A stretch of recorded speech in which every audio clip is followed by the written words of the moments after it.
কোরআনুল কারীমে আল্লাহ তাআলা সকল ইবাদতের কথা বলেছেন।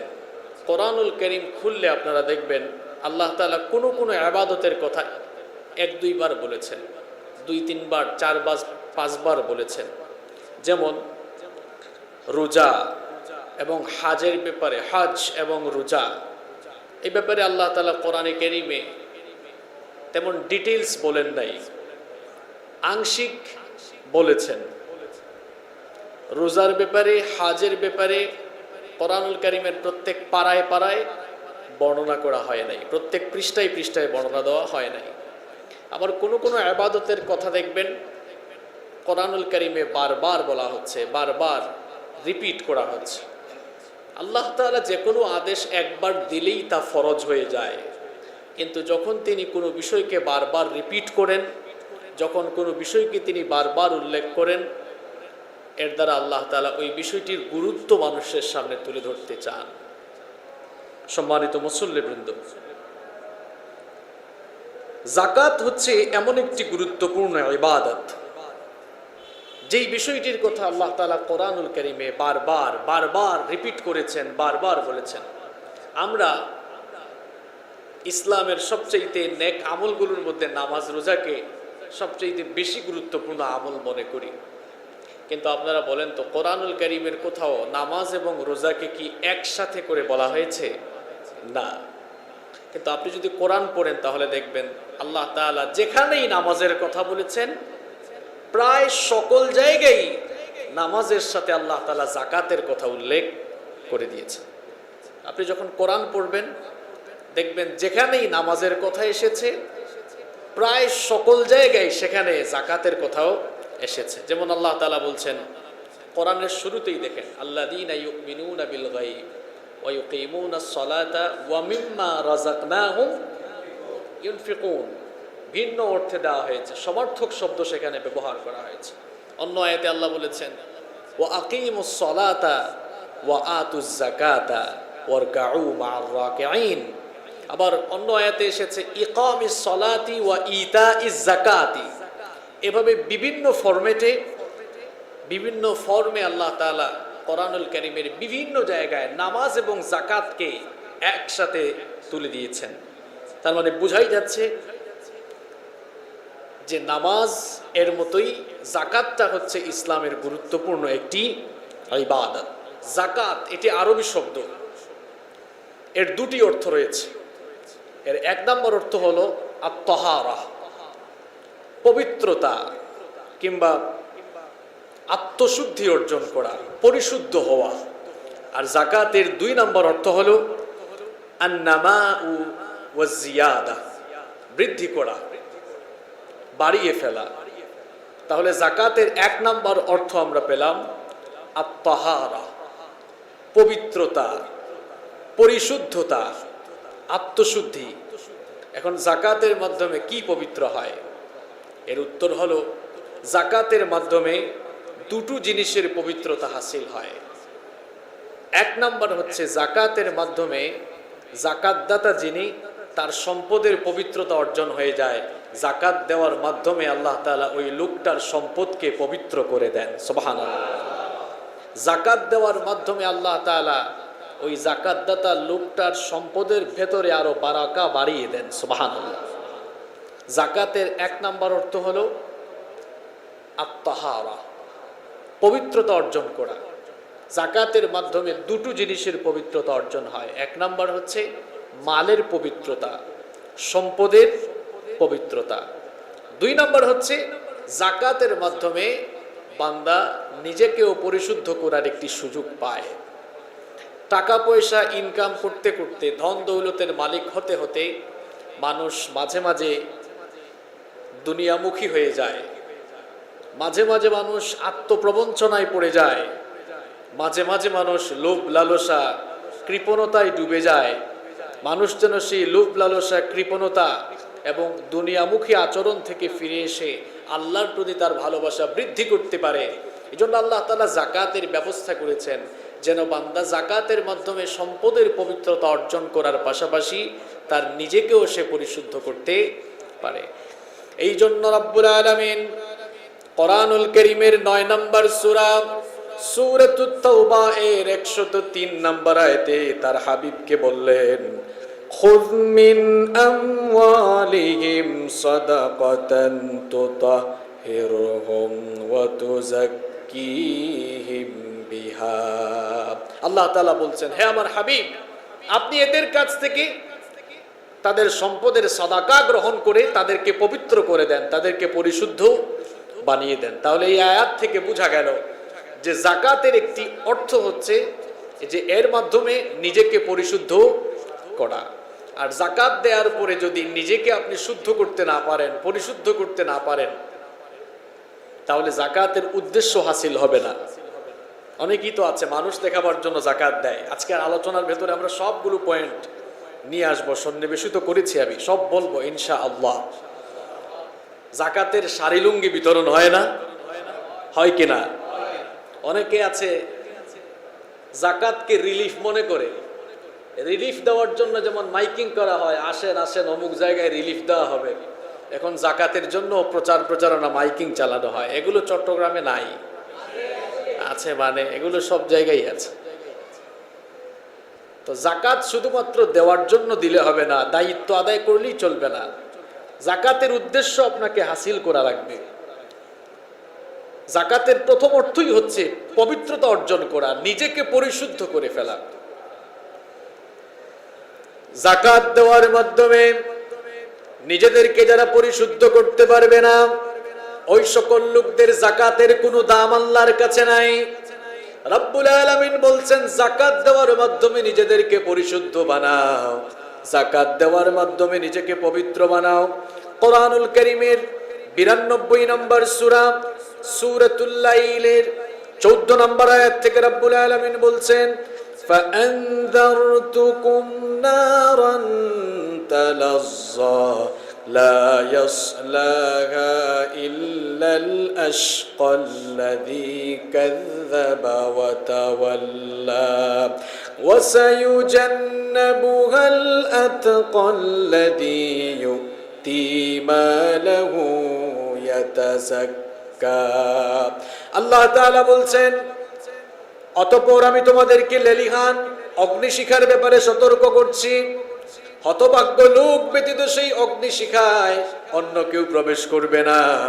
আল্লাহর আয়াতগুলোকে যারা মিথ্যা বলে প্রতিপন্ন করবে এবং যারা আল্লাহর বিধান থেকে মুখ ফিরিয়ে নিয়েছে, রব্বুল আলামিন তাদের জন্য জাহান্নামের লেলিহান অগ্নিশিখা প্রস্তুত করেছেন। আর জাহান্নামের সেই লেলিহান অগ্নিশিখা থেকে তাদেরকে দূরে রাখা হবে। জাহান্নামের সেই ভয়ঙ্কর অগ্নিশিখা থেকে তাদেরকে বাঁচিয়ে দেওয়া হবে। আল্লাহ তাআলা বলছেন, আল্লাযী ইউতি মালাহু ইয়াতাযাক্কা, যে তার ধন সম্পদ নিজেকে পরিশুদ্ধ করার জন্য, আত্মশুদ্ধি অর্জনের জন্য আল্লাহর রাস্তায় ব্যয় করেছে। জাহান্নামের লেলিহান অগ্নিশিখা থেকে তাদেরকে বাঁচানো হবে। আল্লাহ তাআলা বলছেন, যারা আত্মশুদ্ধির উদ্দেশ্যে নিজেদের মাল আল্লাহর রাস্তায় ব্যয় করেছে। তাহলে যাকাতের একটি অর্থ আমরা পেলাম আত্মাহারা, পবিত্র হওয়া, পরিশুদ্ধি অর্জন করা, আত্মশুদ্ধি অর্জন করা। যাকাতের আরেকটি অর্থ হচ্ছে আন-নামাউ আও জিয়াদা, অর্থাৎ বৃদ্ধি করা। যাকাতের মাধ্যমে কি বৃদ্ধি পায়? আল্লাহ তাআলা বলছেন, যাকাত দেওয়ার মাধ্যমে তোমাদের মাল আরো বৃদ্ধি পায়। কিন্তু আপনাদের কাছে, অনেকের কাছে মনে হয় এই কথাটি অযৌক্তিক, যে যাকাত দেওয়ার মাধ্যমে মাল আবার বৃদ্ধি পায় কেমনে? কারণ বাহ্যিকভাবে আমরা দেখি যে পাহাড়তলি এলাকার আব্দুল্লাহ সাহেব কোটি কোটি টাকার মালিক, তিনি প্রায় 1.5 লক্ষ 2 লক্ষ টাকা যাকাত দিয়েছেন। তো তার তো 1.5-2 লক্ষ টাকা চলে গেল, তাহলে যাকাতের মাধ্যমে সম্পদ বাড়লো কেমনে? তার সম্পদ থেকে আরো কি হলো? কমলো। যাকাতের মাধ্যমে আল্লাহ তাআলা বলছেন সম্পদ বাড়ে, আর আমরা বাহ্যিক দৃষ্টিতে দেখতে পাচ্ছি সম্পদ কি হয়? কমে। এবার মিলান তো দেখি, আল্লাহর কথা কি ভুল? নাউযু বিল্লাহি মিন যালিক। আপনার দৃষ্টিভঙ্গি ভুল, আল্লাহর কথা সত্য। ওয়ামান আসদাকু মিনাল্লাহি কিলা, তার চাইতে সত্য কথা আর কে বলতে পারে? যাকাতের মাধ্যমে সম্পদ আসলেই বৃদ্ধি পায়। আপনার চোখের সামনে যে একটি পর্দা আছে, সেই পর্দা সরিয়ে আপনি দেখেন যাকাতের মাধ্যমে কেমনে বৃদ্ধি পায়। এবার আসেন, একটা সুন্দর এক্সাম্পল দিয়ে আমি আপনাদেরকে বুঝাই। মনে করেন এই পাহাড়তলি বাজারে আপনার 3-4টা দোকান আছে। আপনি আপনার উপরে যাকাত ফরজ। এখন আপনি কি করলেন? আপনার যাকাতের টাকা এই পাহাড়তলি এলাকার 8-10 জন লোকের কাছে বিলিয়ে দিলেন। আপনি তাদেরকে যাকাতের টাকা দেওয়ার আগ পর্যন্ত তাদের হাতে টাকা ছিল না। এখন যখনই তাদের হাতে টাকা চলে গেল তখন তাদের ক্রয় ক্ষমতা বেড়ে গেল। যখন তাদের কাছে টাকা গেল তখন তারা পাহাড়তলি বাজারে চলে গেল। এখন পাহাড়তলি বাজারে আরো 8-10 জন লোক, 8-10 জন ক্রেতা বাড়লো না কমলো? আরো 8-10 জন ক্রেতা বাড়লো। যাকাত তো শুধু আপনি দিচ্ছেন না, এইভাবে পাহাড়তলি এলাকায় শত শত হাজার হাজার মানুষ যাকাত দিচ্ছে। এদের যাকাতের টাকা পেয়ে এরকম হাজার হাজার মানুষের ক্রয় ক্ষমতা বেড়ে যাচ্ছে। এই ক্রয় ক্ষমতা বেড়ে যাওয়ার কারণে এরা যখন বাজারে যাচ্ছে তখন বাজারে ও পণ্যের চাহিদা আগের চেয়ে আরো বেড়ে যাচ্ছে। আর বাজারে যখন পণ্যের চাহিদা বেড়ে যাচ্ছে, এই পণ্যগুলো যেখানে উৎপাদন হয় পণ্যের যোগানও তখন বাড়ানো দরকার হয়। আর যোগান যখন বাড়ানো দরকার হয়, ইনভেস্ট বিনিয়োগও তখন বাড়ানোর প্রয়োজন পড়ে যায়। দেখা যেত যে আগে ফ্যাক্টরি ছিল 1টা 2টা 3টা, এখন আর 1 2 3টা ফ্যাক্টরিতে হয় না। এখন মানুষের ক্রয় ক্ষমতা বেড়েছে। এখন আগে যেখানে ফ্যাক্টরি ছিল 100টা এখন হয়েছে 300টা, আরো 200 বেড়েছে। তাইলে এই যে ফ্যাক্টরি বাড়লো, এই ফ্যাক্টরি তো কোনো না কোনো মানুষ তৈরি করেছে, এরাও যাকাতদাতা। এদের মাল বাড়তেছে না কমতেছে? আবার ফ্যাক্টরি যদি বাড়ে তাহলে আপনারা বলেন তো কর্মসংস্থান বাড়ে না কমে?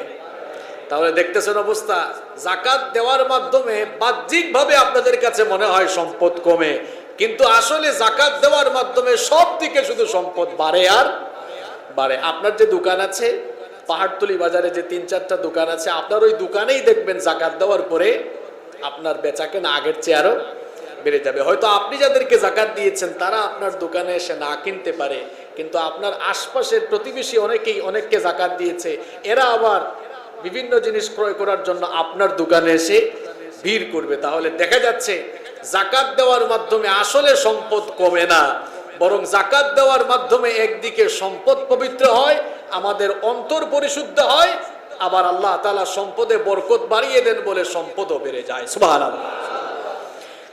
এই জন্য রব্বুল আলামিন কোরআনুল কারীমের 30 নম্বর সূরা সূরাতুর রুমের 39 নম্বর আয়াতের মধ্যে বললেন, ওয়ামা আতাইতুম মির রিবাল লিয়ারবুয়া ফি আমওয়ালিন নাসি ফালা ইয়ারবু ইনদাল্লাহ ওয়ামা আতাইতুম মিন যাকাতিন তুরিদুনা ওয়াজহাল্লাহি ফাউলাইকা হুমুল মুদঈফুন।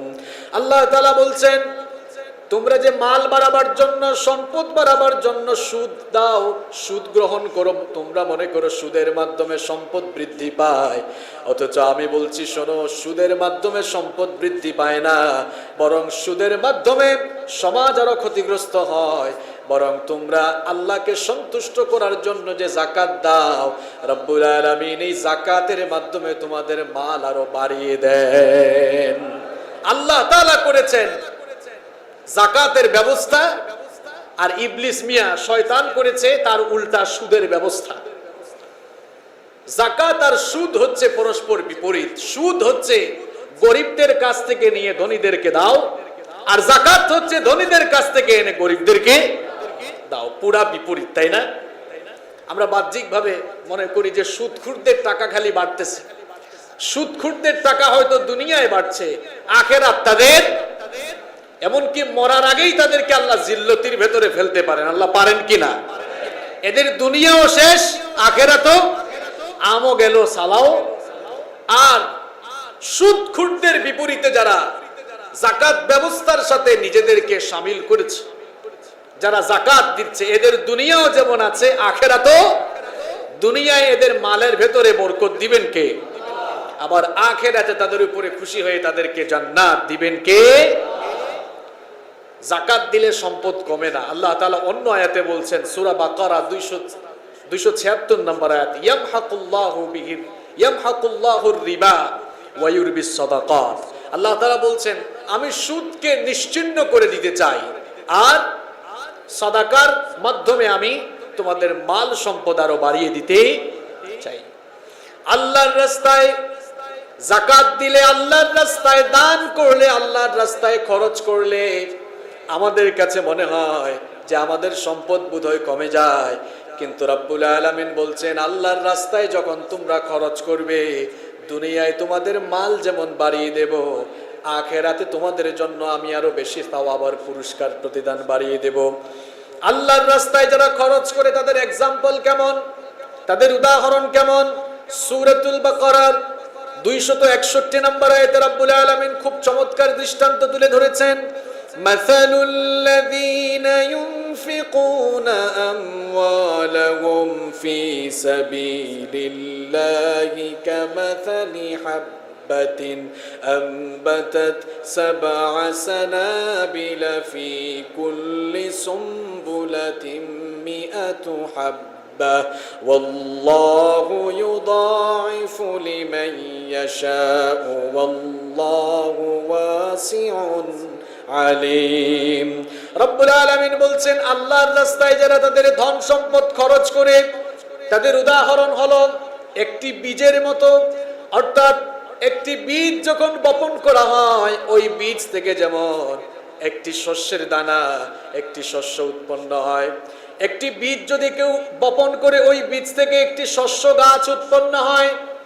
ওই শস্য গাছ থেকে 7টি শীষ উৎপন্ন হয়। প্রত্যেকটি শীষের ভেতরে 100 দানা থাকে। তাহলে একটি বীজ থেকে যদি 7টি শীষ উৎপন্ন হয়, আর প্রত্যেকটি শীষে যদি 100 করে দানা হয়, তাহলে 7টি শীষে হবে কয়টা? 700 দানা। রব্বুল আলামিন বলছেন একটা বীজ বপন করার পর যেমন 700 দানা পাওয়া যায়, ঠিক তেমনি ভাবে আল্লাহর রাস্তায় যারা সদাকা করবে, এভাবে 1 থেকে 700 নয়, আল্লাহু ইউদাঈফু লিমান ইয়াশা, রব্বুল আলামিন যত ইচ্ছা তার জন্য এই সদকার সওয়াব বাড়িয়ে দিয়ে কিয়ামতের দিন তাকে তা ফিরিয়ে দেবে। কত যে বাড়বে আপনি চিন্তাও করতে পারবেন না। আমরা যখন ছোট ছিলাম, গ্রামেই তো বড় হয়েছি, তো মনে মনে ভাবতাম যে মানুষ ধান যখন চাষ করে, একটা ধান ফেলে না, ধান ফেলার পরে কি হয়, এগুলাকে আপনারা চট্টগ্রামে কি বলেন? হ্যাঁ, জালা, জালা, চারা। আচ্ছা, চারা। এই যে ধান ফেললো, একটা ধান থেকে কয়টা গাছ হয়? এই একটা গাছ থেকে কি একটা ধান হয়? কতগুলা ধান হয় আপনি হিসাব করতে পারেন? আল্লাহ তাআলা উদাহরণ দিচ্ছেন যে একটা বীজ থেকে 7টি শীষ হয়, প্রত্যেকটি শীষে আবার 100 করে দানা হয়। তাহলে একটা থেকে কয়টা হয়ে গেল? আল্লাহ তাআলা বলছেন আল্লাহর রাস্তায় তোমরা যারা তোমাদের ধন সম্পদ ব্যয় করছো, আমি এভাবে বাড়াবো না। এটা তো জাস্ট এক্সাম্পল দেওয়া হয়েছে। আল্লাহ বলছেন ওয়াল্লাহু ইউদাঈফু লিমান ইয়াশা, আল্লাহর যেরকম ইচ্ছা সেরকম বাড়িয়ে কিয়ামতের দিন তোমাকে তা আবার ফিরিয়ে দিবেন। সুবহানাল্লাহ। তাহলে বলেন তো, আল্লাহর রাস্তায় সদাকা করলে, যাকাত দিলে, সদাকা করলে, আল্লাহর রাস্তায় খরচ করতে থাকলে আপনার বাড়ে না কমে? বাড়ে না কমে? এটা ডিপোজিটের মতো। আপনারা অনেকে ডিপোজিট করেন না? ডিপোজিট করলে ব্যাংকে সেই টাকাও আপনি যেমন ফেরত পান। বিভিন্ন ইসলামী ব্যাংকগুলোতে যদি আপনি করেন, ইসলামী ব্যাংক এগুলোতে যদি আপনি ডিপোজিট করেন, ডিপোজিটের প্রফিটের টাকা আপনি নিতে পারেন, কোনো অসুবিধা নাই। তো ব্যাংকগুলোতে ডিপোজিট করলে যেমন ফিরে আসে, এর চেয়ে যে আরো হাজার লক্ষ কোটি গুণ বেশি হয়ে এগুলো কিয়ামতের দিন আবার আমাদেরকে ফিরিয়ে দিবেন কে? তাহলে যাকাত দিলে সম্পদ কমে না বাড়ে? কমে না বাড়ে? বুখারী শরীফের হাদিস, এটি হচ্ছে হাদিসে কুদসি। আল্লাহ তাআলা বলছেন আনফিক ইয়া ইবনা আদম, আল্লাহ তাআলা বলছেন হে আদম সন্তান, তুমি আমার রাস্তায় খরচ করো। তুমি যদি আমার রাস্তায় খরচ করো, উনফিক আলাইকা, আমি তোমার জন্য খরচ করব। আল্লাহ তাআলা বলছেন তুমি আমার জন্য খরচ করো, আপনার জন্য খরচ করবেন কে? আবার মুসলিম শরীফের অন্য হাদিসে রাসূল করিম সাল্লাল্লাহু আলাইহি ওয়াসাল্লাম বললেন মা নাকাসাত সাদাকাতুম মিন মাল, সাদকা দিলে ধন সম্পদ কমে যায় না, বরং এর মধ্যে বরকত আরো বাড়িয়ে দেন কে? আমরা যাকাতের ব্যাপারে কথা বলছিলাম। যাকাত আরবি শব্দ, এর অর্থ বলেছিলাম কয়টা? 2টা। 1 নম্বর অর্থ হলো পবিত্রতা অর্জন করা, জাকাতের মাধ্যমে দুটো জিনিসের পবিত্রতা অর্জন হয়। এক নাম্বার হচ্ছে সম্পদের পবিত্রতা অর্জন হয়, আর দুই নাম্বার হচ্ছে আপনার মনের সকল কৃপণতা, লোভ লালসা দূর করে দিয়ে নিজেকেও পরিশুদ্ধ করার সুযোগ পাওয়া যায়। দুই নাম্বার হচ্ছে জাকাতের দুই নম্বর অর্থ হচ্ছে বৃদ্ধি পাওয়া। জাকাতের মাধ্যমে সম্পদ আরো বাড়িয়ে দেন কে? জাকাতের অবস্থান কি? ইসলামে জাকাতের অবস্থান কি? এবার আমরা সেই ব্যাপারে কথা বলবো। ইসলামে জাকাতের অবস্থান এতই গুরুত্বপূর্ণ, মানুষের অর্থনৈতিক মুক্তি দিয়েছেন আল্লাহ তাআলা এই জাকাত ব্যবস্থা প্রবর্তনের মাধ্যমে। পৃথিবীতে আজ বহু মুসলমান দেশ গরিবী হালতে আছে। আমি যদি আমাদের এই বাংলাদেশের কথা বলি, এই বাংলাদেশেও দারিদ্রতা আছে না নাই? দারিদ্রতা এখন একটি অভিশাপ হয়ে গিয়েছে। আমি তো চ্যালেঞ্জ করে বলতে পারি, এই বাংলাদেশে যদি একটানা মাত্র 10 বছর সেন্ট্রালি জাকাত কালেকশন করে আবার সুষমভাবে জাকাতকে বন্টন করা হয়, 10 বছর পরে বাংলাদেশে একজন গরিব মানুষ খুঁজেও পাওয়া যাবে না। যখন নবীজির জামানা থেকে জাকাত শুরু হলো, নবীজির জামানার পরে খোলাফায়ে রাশেদার আমলে জাকাতকে স্ট্রিক্টলি সেন্ট্রালি রাষ্ট্রীয়ভাবে আদায় করে রাষ্ট্রীয়ভাবে বন্টন করা হতো। এর ফলে কি হলো? ওমর ইবনে আব্দুল আজিজ, ওনার জামানায় জাকাতদাতা লোকেরা জাকাতের টাকা নিয়ে নিয়ে ঘুরেছে, কিন্তু জাকাত দেওয়ার মতো কোনো মানুষ খুঁজে পায় নাই। আল্লাহু আকবার। আপনি আপনার সমাজে, আপনি আপনার দেশে যদি জাকাতের এই সিস্টেমটা সুদ ভিত্তিক অর্থ ব্যবস্থার পরিবর্তে যদি জাকাত ভিত্তিক অর্থ ব্যবস্থার প্রবর্তন করা যায়, তাহলে এই সোনার বাংলাদেশে দারিদ্রতা নামক অভিশাপ থাকবে না। এই দেশে গরিব কোনো মানুষ থাকবে না, সকল মানুষ অর্থনৈতিকভাবে স্বাবলম্বী হয়ে যাবে ইনশাআল্লাহ। আমরা জাকাতের ফর্মুলাটাও অনেকে বুঝি না, জাকাতের ফর্মুলার সাথেও আমরা পরিচিত না। সরকারের অনেক মন্ত্রণালয় আছে, অর্থ মন্ত্রণালয় আছে, বাণিজ্য মন্ত্রণালয় আছে, স্বরাষ্ট্র মন্ত্রণালয় আছে, পররাষ্ট্র মন্ত্রণালয় আছে, কিন্তু সরকারের জাকাত মন্ত্রণালয় নামে কোনো মন্ত্রণালয় নাই। যদি জাকাত মন্ত্রণালয় থাকতো, আর এই জাকাত মন্ত্রণালয়কে দেশের শীর্ষস্থানীয় ফকিহ ওলামায়ে কেরামদেরকে দিয়ে যদি জাকাত মন্ত্রণালয় পরিচালনা করা হতো, আর সেখানে যদি কোনো প্রকার দুর্নীতি করা না হয়, আমি চ্যালেঞ্জ দিয়ে বলতে পারি 10 বছর পরে বাংলাদেশে একজন গরিব মানুষও পাওয়া যাবে না। জাকাত ভিত্তিক অর্থ ব্যবস্থার ভেতরে এত নিয়ামত রয়েছে। সম্মানিত মুসল্লিবৃন্দ, ইসলামকে 5টি পিলারের উপরে স্থাপন করা হয়েছে। রাসূল করিম সাল্লাল্লাহু আলাইহি ওয়াসাল্লাম বলছেন, বুখারীর বর্ণনা, বুনিয়াল ইসলামু আলা খামসিন, ইসলামকে 5টি ভিত্তির উপরে স্থাপন করা হয়েছে। শাহাদাতি আল্লাহ ইলাহা ইল্লাল্লাহ ওয়া আন্না মুহাম্মাদার রাসূলুল্লাহ। এর 1 নাম্বার পিলারের নাম হচ্ছে শাহাদা, সাক্ষ্য দেওয়া আল্লাহ ছাড়া কোনো ইলাহ, মুহাম্মদ পড়েন সাল্লাল্লাহু আলাইহি ওয়াসাল্লাম, তিনি হচ্ছেন আল্লাহর প্রেরিত বান্দা এবং আল্লাহর রাসূল। এটি হচ্ছে ইসলামের প্রথম পিলার। দ্বিতীয় পিলার হচ্ছে ওয়া ইকামিস সালাহ, সালাত কায়েম করা। 3 নাম্বার পিলার হচ্ছে ওয়া ইতাইজ যাকাত, যাকাত দেয়া। 4 নাম্বার পিলার হচ্ছে ওয়াল হজ, হজ করা। আর 5 নাম্বার পিলার হচ্ছে ওয়া সাওমি রমাদান, রমাদান মাসে রোজা রাখা। আচ্ছা বলেন তো, ইসলামের এই 5টি পিলারের মধ্যে একেবারে মাঝখানের পিলারের নাম কি? সবাই বলেন। ইসলামের পিলার কয়টা? 5টা। 1 নাম্বার শাহাদা, 2 নাম্বার হচ্ছে সালাত, 3 নাম্বার যাকাত, 4 নাম্বার হজ, 5 নাম্বার রোজা। তাহলে 3 নম্বরে আছে কি? এই 5টি পিলারের মাঝখানে আছে কি? আচ্ছা, এই প্রশ্নটা এমনি এমনি করি নাই, এবার আমাকে উত্তর দেন তো। মনে করেন এখানে একটা তাবু যদি আপনারা টানান, তাবুতে যদি আপনারা 4 দিকে 4টা খুঁটি দেন, আর তাবুর মাঝখানে যদি আরেকটা খুঁটি আপনি না দেন, তাহলে তাবুটা কি উঁচু হবে? কথা বলেন। আপনি 4 পাশে পিলার দিলেন, কিন্তু তাবুর মাঝখানে পিলার না দিলে তাবু যেমন উঁচা হয় না, ঠিক তেমনি ভাবে ইসলামের যাকাতকে বাদ দিয়ে বাকি 4টা পিলার 4 জায়গায় দিলেন।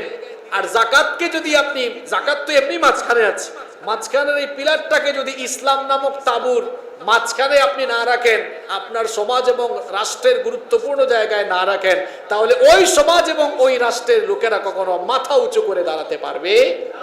একটা তাবু যেমন একটা তাবুর মাঝখানে খুঁটি না থাকলে যেমন একটি তাবু উঁচু হয়ে দাঁড়াতে পারে না, উঁচু করা যায় না, ঠিক তেমনি ভাবে ইসলামকে যদি আমরা একটি তাবুর সঙ্গে তুলনা করি আর সেই তাবুর মাঝখানে যদি যাকাত নামক পিলার না থাকে, তাহলে ওই সমাজ এবং ওই রাষ্ট্রের মুসলমানরা কখনো মাথা উঁচু করে দাঁড়াতে পারবে।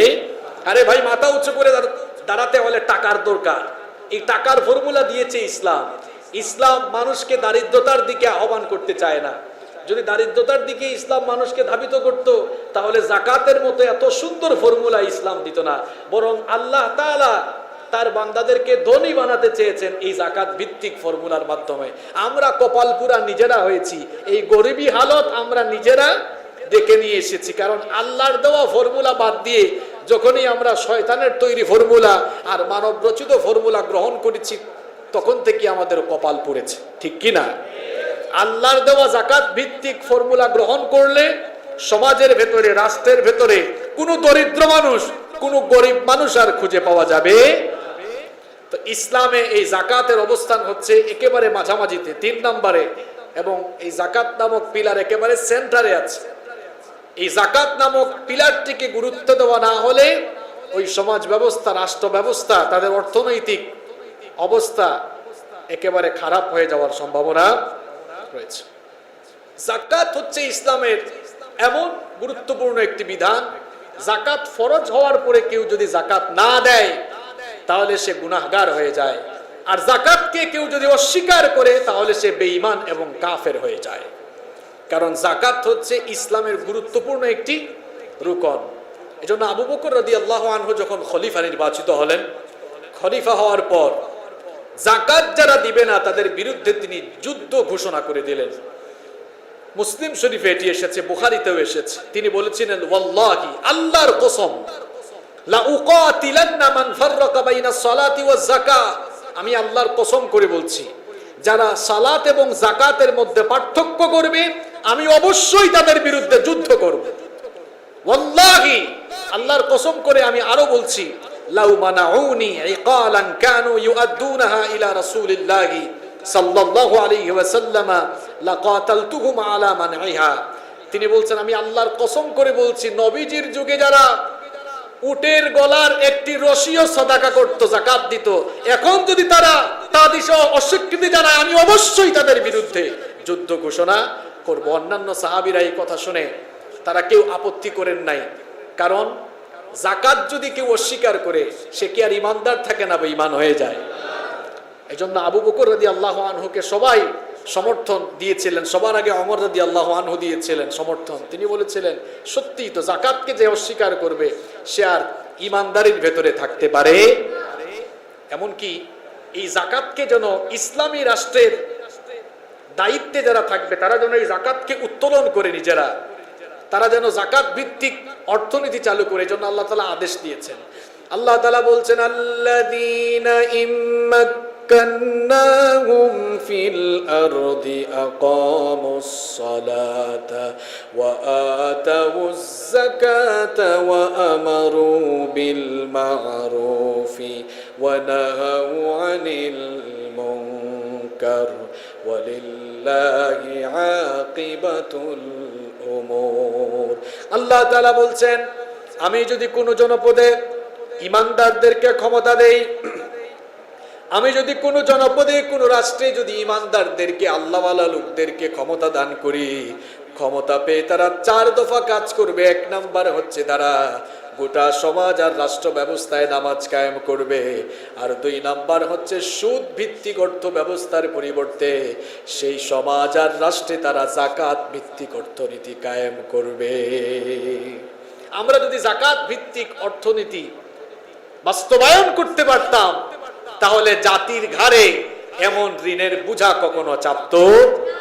যখন বাজেট অধিবেশন পেশ করা হয়, এই যে সামনে বাজেটের অধিবেশন আসতেছে, এই বাজেট অধিবেশনে যদি যাকাতের ব্যাপারে সুন্দর একটি ফর্মুলা গ্রহণ করা হতো আর যাকাতগুলো সেন্ট্রালি কালেক্ট করে আবার যদি সেন্ট্রালি ডিস্ট্রিবিউট করা হতো, তাহলে এই দেশে ঋণের বোঝাও থাকতো না, দারিদ্রতা নামক অভিশাপও থাকতো।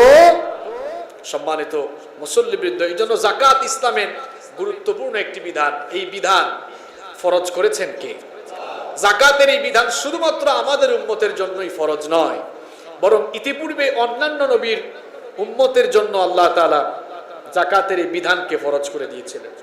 আল্লাহ তাআলা সাইয়েদনা ইব্রাহিম আলাইহিস সালাম, সাইয়েদনা ইসহাক এবং সাইয়েদনা ইয়াকুব আলাইহিমুস সালাম তাদের ব্যাপারে কোরআনে কারীমে সূরাতুল আম্বিয়া এর ৭৩ নম্বর আয়াতে বলছেন, ওয়াজআলনাহুম আইম্মাতান ইয়াহদুনা বিআমরিনা ওয়া আওহাইনা ইলাইহিম ফি'লাল খায়রাত ওয়া ইকামিস সালাতি ওয়া ইতাইজ যাকাতি ওয়া কানু লানা আবিদিন।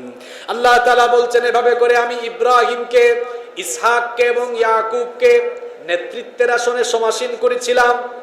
এভাবে আমি ইব্রাহিমকে, ইসমাঈলকে, ইব্রাহিম, ইসহাক এবং ইয়াকুবকে নেতৃত্বের আসনে সমাসীন করেছিলাম। উলামায়ে কেরাম হচ্ছে নবীগণের ওয়ারিস, যারা এখন নবীগণের প্রতিনিধিত্ব করবে। এখন অনেকেই নেতৃত্ব থেকে দূরে থাকতে চায়, তারা বলে রাজনীতি আর ইসলাম আলাদা। অথচ নবীরা কখনো আল্লাহর দিন আর ক্ষমতাকে আলাদা করে দেখেন নাই। যেদিন থেকেই মুসলমানরা দিন চর্চা আর ক্ষমতাকে আলাদা করে দিয়েছে, সেদিন থেকে মুসলমানরা গোটা পৃথিবীতে মজলুম জাতিতে পরিণত হয়েছে। যেদিন থেকে আমরা রাষ্ট্র ব্যবস্থা আর ধর্মকে আলাদা করে দিয়েছি, সেদিন থেকেই মুসলমানদের পিঠের চামড়া তোলা শুরু হয়েছে। যতদিন না মুসলমানরা রাষ্ট্র ব্যবস্থা আর ধর্ম এক জায়গাতে ফিরে না যায়, ততদিন পর্যন্ত পিঠের চামড়া উঠতেই থাকবে, এখান থেকে রেহাই পাওয়া যাবে। এজন্য উলামায়ে কেরামকে আগে ঠিক হতে হবে, আমজনতার আগে উলামায়ে কেরামকে ঠিক হতে হবে। এখন সাধারণ মানুষ এক হয়ে যেতে পারে, উলামায়ে কেরাম এক হয়ে যেতে পারে। সাধারণ মানুষের দ্বন্দ্ব খুব সহজেই সমাধান করা যায়, কিন্তু ২-৩ আলেমের দ্বন্দ্বকে এত তাড়াতাড়ি সমাধান করা যায়? একজন আরেকজনকে দেখতেই পারে না, কি মুসিবত! একজন আরেকজনকে দ্বিতীয় পক্ষ, তৃতীয় পক্ষ, কত পক্ষ বানায়, আছে না নাই? এইরকম করে অনৈক্য যতদিন আলেমদের মধ্যে চলবে, ততদিন পর্যন্ত মুসলমানদের দুরবস্থা চলতেই থাকবে। মতানৈক্য থাকতে পারে, মতানৈক্যের কারণে, মতভেদের কারণে দলভেদ করা যাবে না। ছোটখাটো বিষয় নিয়ে আমাদের মধ্যে দ্বন্দ্ব থাকতে পারে, ছোটখাটো বিষয় নিয়ে মতপার্থক্য থাকতে পারে, কিন্তু ছোটখাটো মতপার্থক্যের কারণে বৃহৎ প্ল্যাটফর্ম থেকে সরে গিয়ে কখনো অনৈক্যে বা বিভ্রান্তিতে কখনো নিমজ্জিত হওয়া যাবে। আল্লাহ তাআলা আমাদেরকে সঠিক সমঝ দান করেন। তাহলে যাকাত আল্লাহ তাআলা বলছেন যে পূর্বেকার উম্মতের যুগে ছিল। এই আয়াতে আল্লাহ বলছেন যে আমি তাদেরকে নেতৃত্বের আসনে সমাসীন করেছিলাম, আর আমি তাদেরকে আদেশ দিয়েছিলাম ইয়াহদুনা বিআমরিনা, আমার নির্দেশে তারা মানুষদেরকে হেদায়েতের পথে আহ্বান করত। ওয়া আওহাইনা ইলাইহিম ফি'লাল খায়রাত, আর সৎকর্ম করার জন্য আমি তাদের কাছে ওহী নাযিল করতাম। ওয়া ইকামিস সালাতি ওয়া ইতাইজ যাকাত, নামাজ কায়েম করার এবং যাকাত আদায় করার আদেশ আমি তাদেরকে দিয়েছিলাম। সাইয়েদনা ইসমাঈল আলাইহিস সালামের ব্যাপারে এবার রব্বুল আলামিন বলছেন, ওয়াযকুর ফিল কিতাবি ইসমাঈল ইন্নাহু কানা সাদিকাল ওয়াদি ওয়া কানা রাসূলান নাবিয়্যা ওয়া কানা ইয়া'মুরু আহলাহু বিস-সালাতি ওয়াজ-যাকাতি ওয়া কানা 'ইনদা রাব্বিহি মারদিয়্যা। আল্লাহ তাআলা বলছেন, এই কিতাবে বর্ণিত ইসমাঈলের কাহিনী আপনি তাদেরকে শুনিয়ে দেন। তিনি ছিলেন ওয়াদা পালনের ব্যাপারে সত্যবাদী, তিনি ছিলেন রাসূল এবং তিনি ছিলেন নবী। তিনি তার পরিবারের লোকদেরকে আদেশ দিয়েছিলেন তারা যেন সালাত কায়েম করে এবং যাকাত আদায় করে। তাহলে এই আয়াতগুলো থেকে আমরা কি বুঝলাম? শুধুমাত্র আমাদের উম্মতের জন্য নয়, বরং পূর্ববর্তী উম্মতের যুগেও যাকাতের বিধান ছিল। সম্মানিত মুসল্লিবৃন্দ, যাকাতের মতো গুরুত্বপূর্ণ এই বিধান যার উপরে ফরজ হওয়ার পরেও যারা যাকাত দিবে না, তাদের জন্য আল্লাহ তাআলা কঠোর শাস্তির ব্যবস্থা করে রেখেছে। এবার আমরা সেই পয়েন্ট নিয়ে আলোচনা করব, যাকাত না দিলে কেমন শাস্তি রয়েছে। রব্বুল আলামিন বলছেন, যাকাত ফরজ হওয়ার পরেও খামখেয়ালি করে যারা যাকাত দিবে না, তাদের জন্য আমি কেমন কঠিন শাস্তির ব্যবস্থা রেখেছি, শোনো শোনো। কোরআনে কারীমের 9 নম্বর সূরা সূরাতুত তাওবা এর 34 এবং 35 নম্বর আয়াতে রব্বুল আলামিন বললেন, ওয়াল্লাযীনা ইয়াকনিজুনা আয-যাহাবা ওয়াল ফিদ্দাতা ওয়া লা ইউনফিকুনাহা ফি সাবিলিল্লাহি ফাবাশশিরহুম বিআযাবিন আলীম। রব্বুল আলামিন বলছেন, আর যারা তাদের স্বর্ণ এবং রৌপ্যকে জমা করে রাখে, যারা সোনা রূপাকে পুঞ্জীভূত করে রাখে, আল্লাহর রাস্তায় খরচ করে না, ওগো আমার হাবিব আপনি তাদেরকে কঠিন শাস্তির সুসংবাদ দেন। কেমন শাস্তি তাদের জন্য? রব্বুল আলামিন বলছেন, ইয়াউমা ইউহমা আলাইহা ফি নারি জাহান্নামা ফাতুকওয়া বিহা জিবাহুহুম وجنوبهم وظهورهم هذا ما كنزتم لأنفسكم فذوقوا ما كنتم تكنزون। আল্লাহ তাআলা বলছেন, যারা তাদের স্বর্ণ রূপা জমা করে রাখবে, কিয়ামতের দিন রব্বুল আলামিন সেই সোনা আর রূপা দিয়ে আগুনের পাত তৈরি করবেন। এরপরে সেই আগুনের পাতকে জাহান্নামের আগুনে গরম করে সেই আগুনের পাত দিয়ে রব্বুল আলামিন যারা যাকাত দিত না সেই সকল লোকদের কপালে, পার্শ্বে এবং পৃষ্ঠদেশে সেই আগুনের পাত দিয়ে ছেকা দেওয়া হবে। আগুনের পাত দিয়ে এরকম ছেকা দিয়ে দিয়ে তাদেরকে বলা হবে, হাদা মা কানাজতুম লিআনফুসিকুম ফাযুকু মা কুনতুম তাকনিজুন। এই হচ্ছে তোমার জমাকৃত ধন সম্পদ, এই হচ্ছে তোমার জমাকৃত স্বর্ণ রূপা। তুমি যে ধন সম্পদ জমা করে রেখেছিলে, আল্লাহর রাস্তায় যাকাত দাও নাই, ওই ধন সম্পদ দিয়েই আজকে তোমার শাস্তির উপকরণ বানিয়ে তোমাকে শাস্তি দেওয়া হচ্ছে। সুতরাং আজ শাস্তির মজা তুমি ভালো করে উপভোগ করো। নাউযুবিল্লাহি মিন যালিক। আল্লাহর রাস্তায় খরচ না করে যেই ধন সম্পদ আপনি জমিয়ে রাখবেন, ওই ধন সম্পদ দিয়েই আল্লাহ তাআলা শাস্তির উপকরণ বানাবেন। এরপরে ওই শাস্তির উপকরণ, ওই উপাদান দিয়েই কিয়ামতের দিন আপনার উপরে টর্চারিং শুরু হয়ে যাবে। নাউযুবিল্লাহি মিন যালিক। এজন্য যাকাত যাদের উপরে ফরজ, এই গুরুত্বপূর্ণ বিধানের প্রতি খামখেয়ালি করে যারা যাকাত আদায় করবে না, তাদের জন্য এমন কঠোর শাস্তির ব্যবস্থা রেখেছেন কে?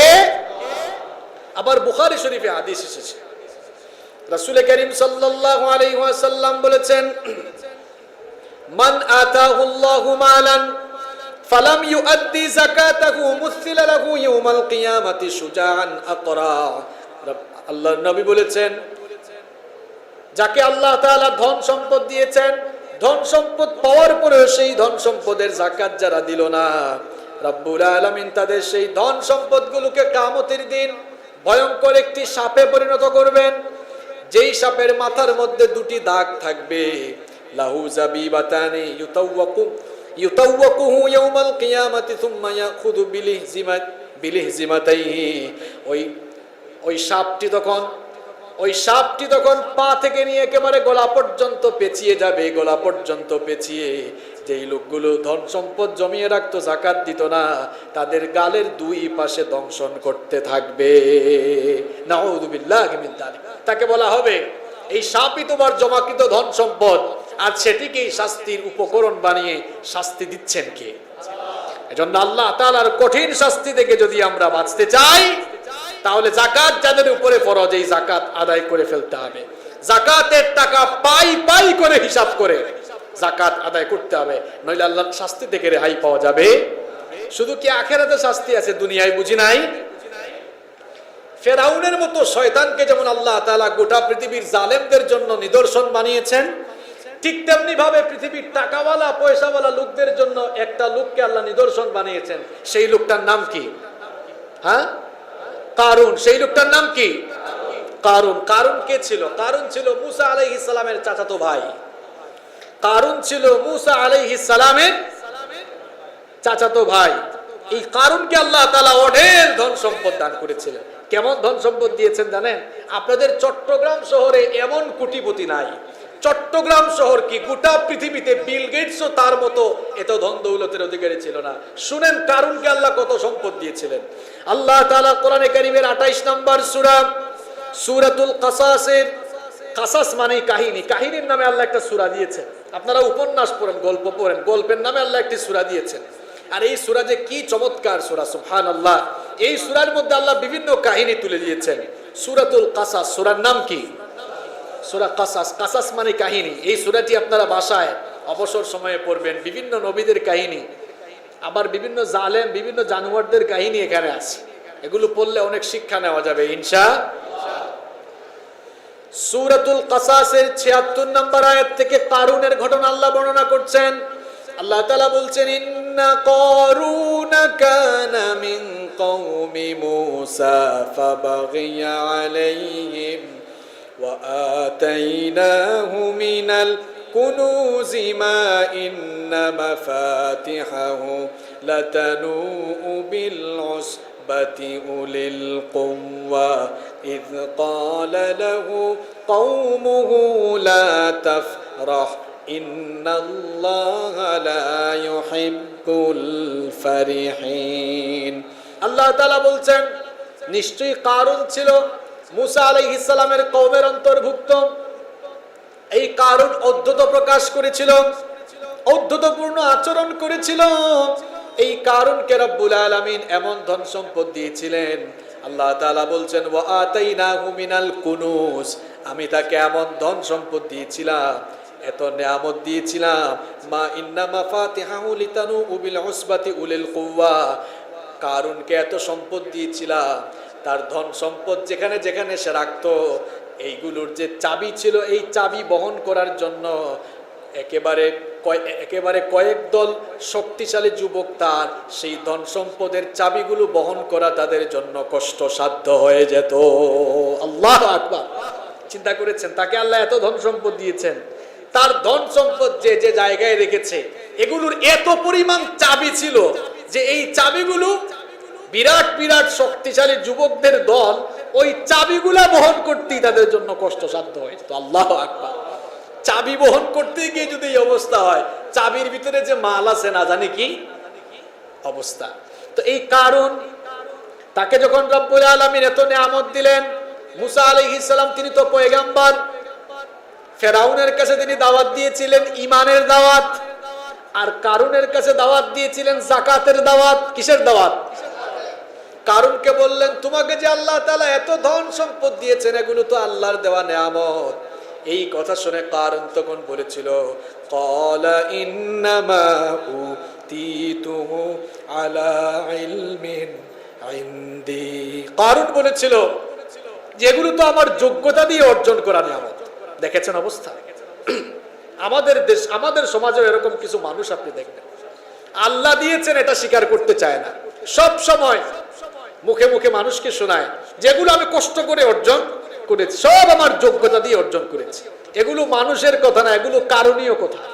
কিসের কথা? এগুলো কারণীয় চরিত্রের কথা। কারণীয় চরিত্রের মানুষ যারা, এরা এমন কথা বলতে পারে। আল্লাহর বান্দারা এমন কথা কখনো বলতে পারে না।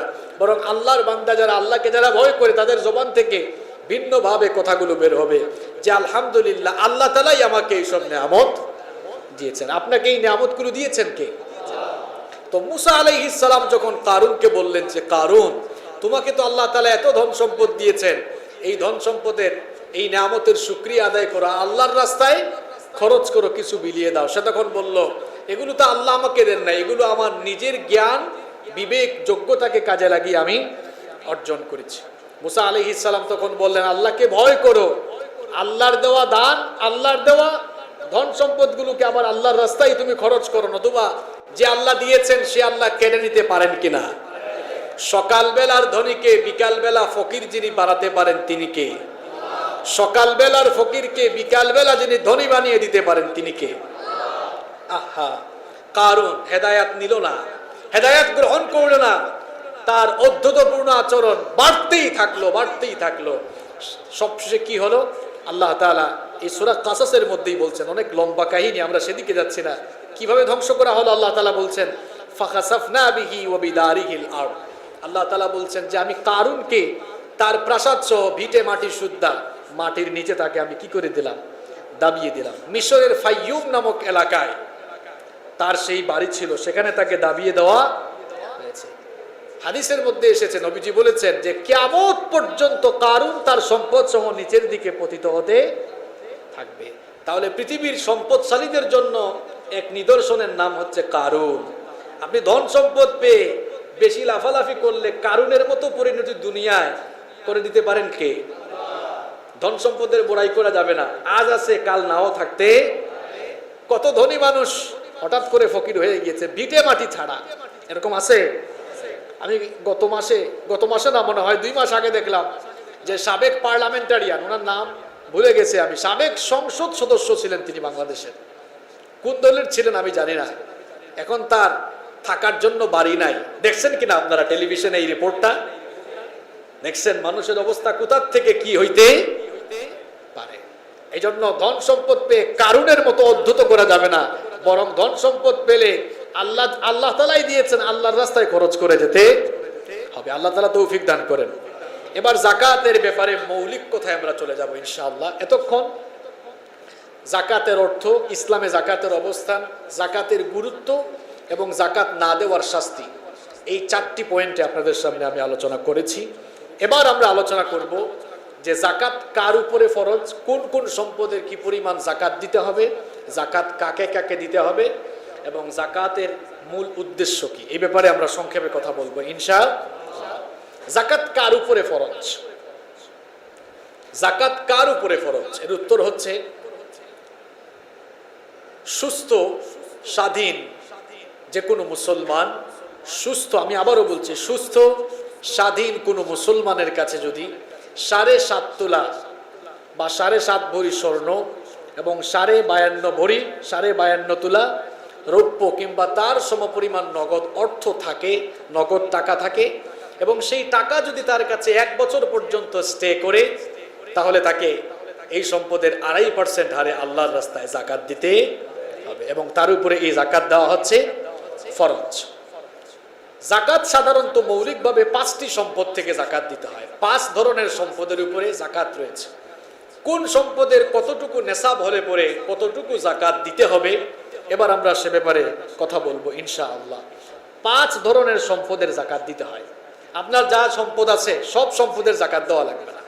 যেমন আপনার প্রাইভেট কার আছে, আপনি গাড়ি ইউজ করেন, এই গাড়ির কিন্তু যাকাত দেওয়া লাগবে না। তবে আপনি গাড়ি কিনে যদি গাড়ি ভাড়ায় খাটান, তাহলে তখন সেটা ব্যবসায়ের পণ্য হিসেবে তার যাকাত দিতে হবে। আপনি শৌখিন মানুষ, ঘড়ি ব্যবহার করেন, ঘড়ির যাকাত দিতে হবে না। আপনি কাপড় চোপড় ব্যবহার করেন, কাপড় চোপড়ের যাকাত দিতে হবে না। আপনার বাড়ি আছে, আপনি বাড়িতে থাকেন, যাকাত দিতে হবে না। কিন্তু বাড়িকে যদি বাণিজ্যিক উদ্দেশ্যে তৈরি করেন, যে বাড়ি থেকে ভাড়া নেবেন, তাহলে কিন্তু সেটা আবার ব্যবসার পণ্যের ভেতরে ঢুকে যাবে, সেখানে যাকাত দিতে হবে না। কিন্তু বাড়ি বানিয়েছেন, নিয়তি ছিল যে এটা আমার বাড়ি, আমি থাকবো, ওই বাড়ির কোনো যাকাত দিতে। আপনার যদি 100 বিঘা জমিও থাকে, 100 গন্ডা জমি থাকে, এই 100 গন্ডা জমি যদি আপনি বিক্রয়ের উদ্দেশ্যে না কিনেন, স্থাবর সম্পদ হিসেবে কিনেন, তাহলে ওই 100 বিঘা 100 গন্ডা জায়গারও যাকাত দিতে হবে। এজন্য বুঝতে হবে যে কোন কোন সম্পদের যাকাত দিতে হয়, কোন সম্পদের কতটুকু নিসাব থাকলে কতটুকু যাকাত দিতে হয়।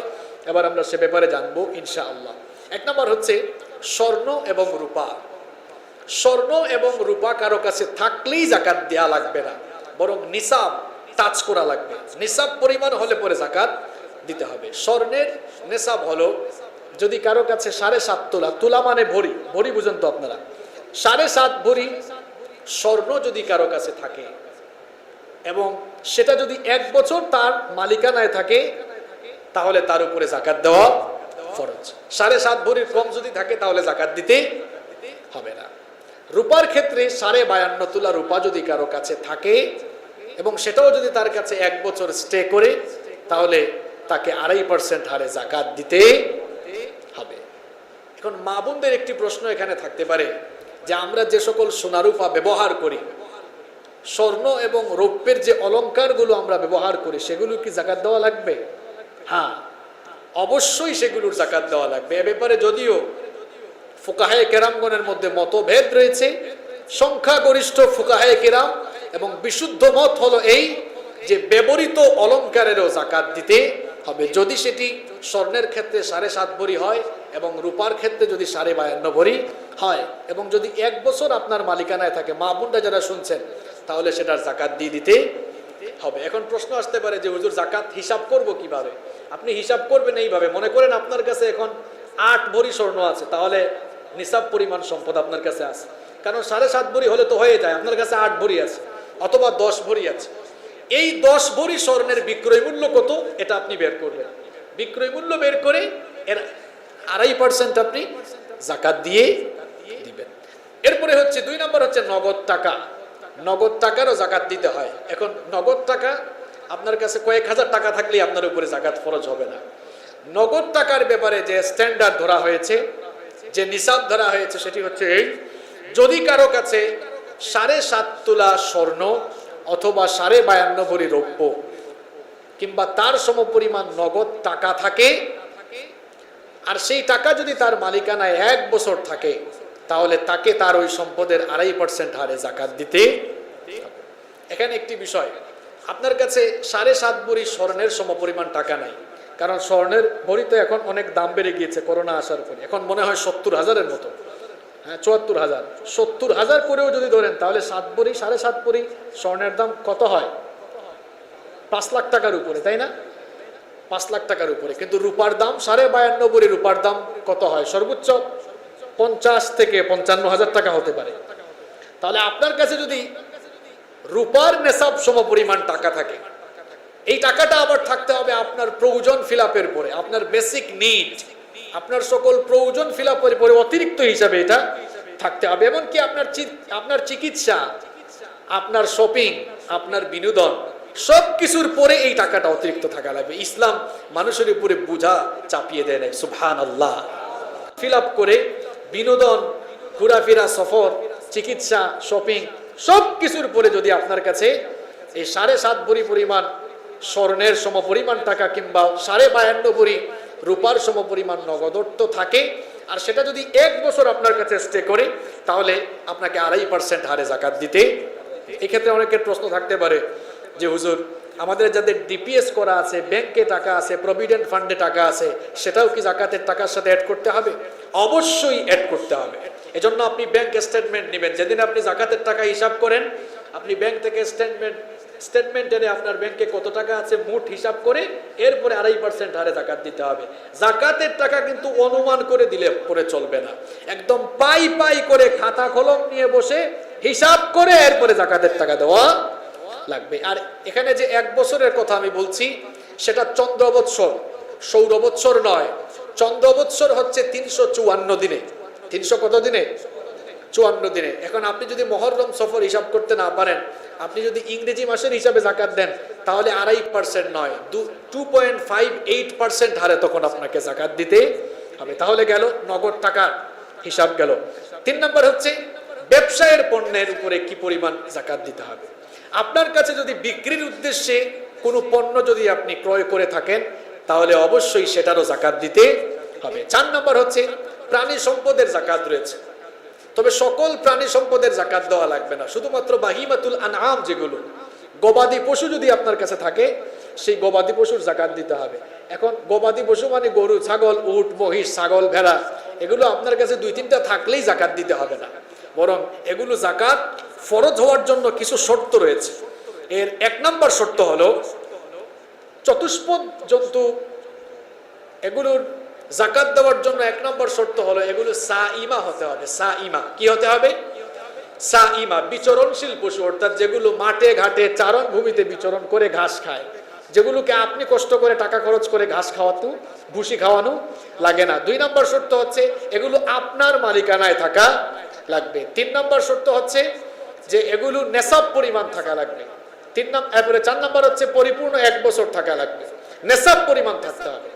উটের ক্ষেত্রে সর্বনিম্ন 5টি উট কারো মালিকানায় থাকলে জাকাত দিতে হবে, তবে এই উট মালিকানায় থাকলেই শুধু জাকাত দিতে হবে না, ওই যে বললাম এটা সাইমা হতে হবে। এখন আপনি যদি আপনার টাকা খরচ করে এগুলোকে খাওয়ান, জাকাত দিতে হবে না। সুবহানাল্লাহ, ইসলাম কত সুন্দর দেখেন, আপনি টাকা খরচ করে খাওয়াবেন, জাকাত দিতে হবে।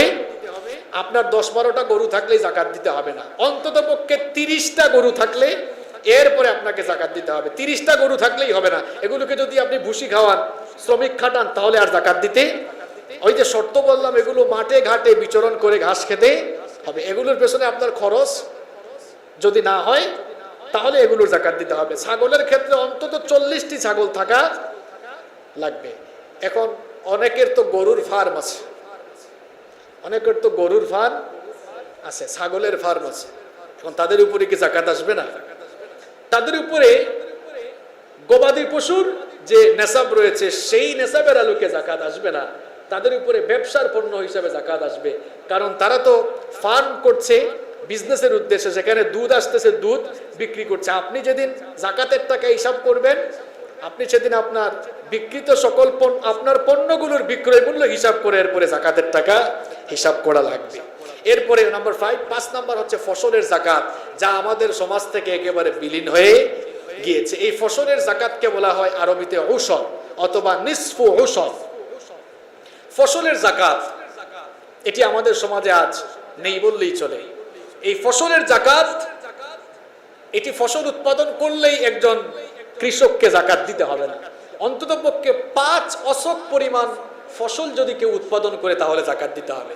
আমি সংক্ষেপে বলছি, 5 অসক মানে হচ্ছে হানাফি মাযহাব অনুযায়ী 25 মণ। আরবের স্কলাররা দ্বিমত করেছেন, কেউ বলেছেন 17, 18, 19 মণ। তবে হানাফি স্কুল অফ থট অনুযায়ী 5 অসক মানে হচ্ছে 25 মণ। তো কেউ যদি ধান, ভুট্টা, গম যে কোনো জাতের চাষাবাদ সে যদি করে আর 25 মণ উৎপন্ন হয়ে যায় সর্বনিম্ন, তাহলে তাকে জাকাত দিতে হবে। ফসলের জাকাতকে বলা হয় উশর। এখন কিভাবে দিবে, কতটুকু দিবে? যদি আল্লাহ তাআলার দেওয়া বৃষ্টির পানি দিয়ে তিনি ফসল উৎপন্ন করেন তাহলে তো তার কোনো খরচ হলো না, এই জন্য তাকে 10% জাকাত দিতে হবে। কত পার্সেন্ট দিতে হবে? 10%, এটাকে বলে উশর। আর যদি নিজে টাকা খরচ করে সেচ দেয়, কামলা খাটায়, লোক খাটায়, শ্রমিক খাটায় এখানে, তাহলে আপনার তো খরচ হয়ে গেল, ওই জন্য ইসলাম আপনাকে ছাড় দিয়েছে, তাহলে আপনাকে 5% জাকাত দিতে হবে। এটাকে বলা হয় নিসফু উশর। তবে সকল শস্যের জাকাত দেওয়া লাগবে না, সকল ফসলের জাকাত দেওয়া লাগবে না। যেমন কেউ শাকসবজি উৎপন্ন করলো, এখন শাকসবজি তো পচনশীল, কলা উৎপাদন করলো, কলাও পচনশীল।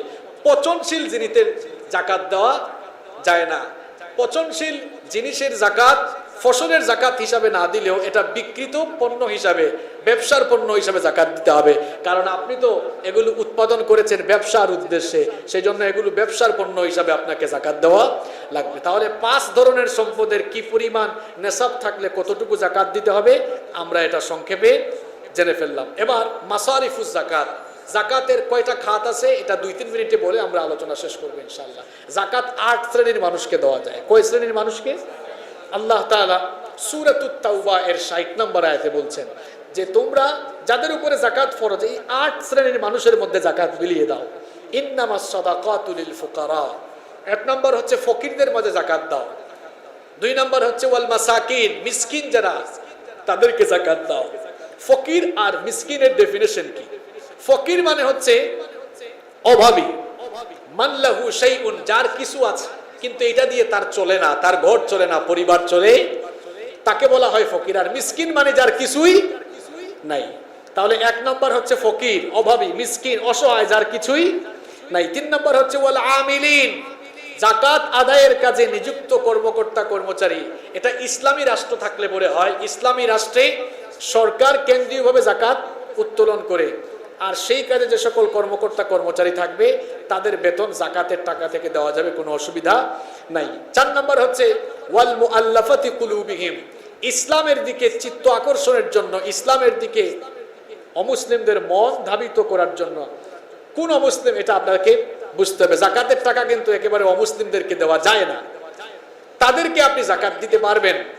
মনে করেন জাকাত দিলে এরা ইসলামের উপরে, মুসলমানদের উপরে অত্যাচার নির্যাতন কম চালাবে, একটু সহানুভূতি সৃষ্টি হবে, তার চিত্ত আকর্ষণের জন্য তাদেরকে জাকাত দিতে পারেন। তবে বেশিরভাগ স্কলারদের মতে এই বিধানটি এখন আর বলবৎ নাই, কারণ এটা ইসলামের প্রাথমিক অবস্থায় এটি ছিল। বিভিন্ন অঞ্চলে জাকাতের টাকা পাঠানো হতো যাতে করে মুসলমানদের প্রতি এরা একটু সহানুভূতিশীল থাকে। কিন্তু আল্লাহ তাআলা তো ইসলামকে এখন সম্মানিত করেছেন।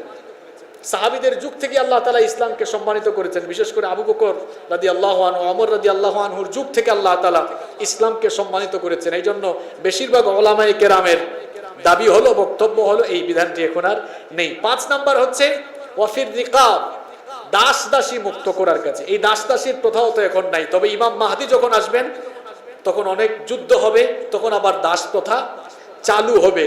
এখন তো দাস দাসী নেই, এজন্য অনেক স্কলাররা বলেছেন যারা মিথ্যা মামলায় কারাবন্দী হয়ে আছে, যারা আল্লাহর দ্বীনের পক্ষে কাজ করছে, সেই সকল লোকদেরকে কারামুক্ত করার জন্য আপনার যাকাতের টাকা আপনি খরচ করতে পারবেন। 6 নম্বর হচ্ছে ওয়াল গারিমিন, ঋণগ্রস্তদেরকে যাকাতের টাকা দেওয়া যাবে। আবার ভুল বুঝিয়েন না যে পাহাড়তলি এলাকার এক লোক ব্যাংক ঋণ 100 কোটি টাকা আছে, সবাই মিলে তাকে এখন যাকাত দাও। তো এই লোককে যদি এখন যাকাত দেওয়া হয় তো যাকাতের দিবে কে? তার উপরেই তো যাকাত ফরজ হয়ে আছে। ঋণগ্রস্ত বলতে ওই সকল ঋণগ্রস্ত লোককে বোঝানো হচ্ছে যে তার মৌলিক চাহিদা পূরণ করতে গিয়ে মানুষের কাছ থেকে ঋণ করে ফেলেছে, তার পরিবার চালাতে গিয়ে, নিজে চলতে গিয়ে ঋণগ্রস্ত হয়ে গিয়েছে, এখন উদ্বাস্ত হয়ে গেছে, ঋণ আর পরিশোধ করতে পারতেছে না, তাদের ঋণ পরিশোধের জন্য যাকাতের টাকা দেওয়া যাবে। 7 নাম্বার হচ্ছে ওয়াফি সাবিলিল্লাহ, আল্লাহর রাস্তায়। আল্লাহর রাস্তায় এর ব্যাখ্যা হচ্ছে মুফাসসিরিনে কেরাম তাফসীর করেছেন, আল্লাহর রাস্তায় যারা জিহাদ করছে সেই সকল মুজাহিদদেরকে যাকাতের টাকা দেওয়া যাবে। আবার কেউ কেউ বলেছেন যারা আল্লাহর দ্বীন প্রচার এবং প্রসারে কাজ করছে, যেমন বিভিন্ন মাদ্রাসায় আপনারা যেখানে যাকাত ফান্ড আছে, লিল্লাহ ফান্ড আছে, সেখানে আপনারা যাকাতের টাকা দিতে পারবেন। এরপরে নাম্বার 8 নাম্বার হচ্ছে ওয়াবনিস সাবিল, মুসাফির যারা, যদি কোনো মুসাফির কোনো এলাকায় এসে তার টাকা পয়সা শেষ হয়ে যায়, কষ্টে পড়ে যায়, তাহলে তাকে যাকাতের টাকা দেওয়া যাবে। অবশ্য এই পরিস্থিতি এখন আর হয় না, এখন বিকাশ, নগদ, রকেট, মকেট, এটিএম কার্ড, ভিসা কার্ড, কত কার্ড বেরোইছে, এখন যে কোনো জায়গায় টাকা গিয়ে শর্ট হইলেই ফোন করা যায়, বিকাশ টিকাশ আনা যায়। এরপরে যদি কেউ এমন সিচুয়েশনে পড়ে যায় কোনো মুসাফির, তাহলে তাকে যাকাতের টাকা দেওয়া যাবে। এই 8টি খাতে যাকাতের টাকা দেওয়া যাবে।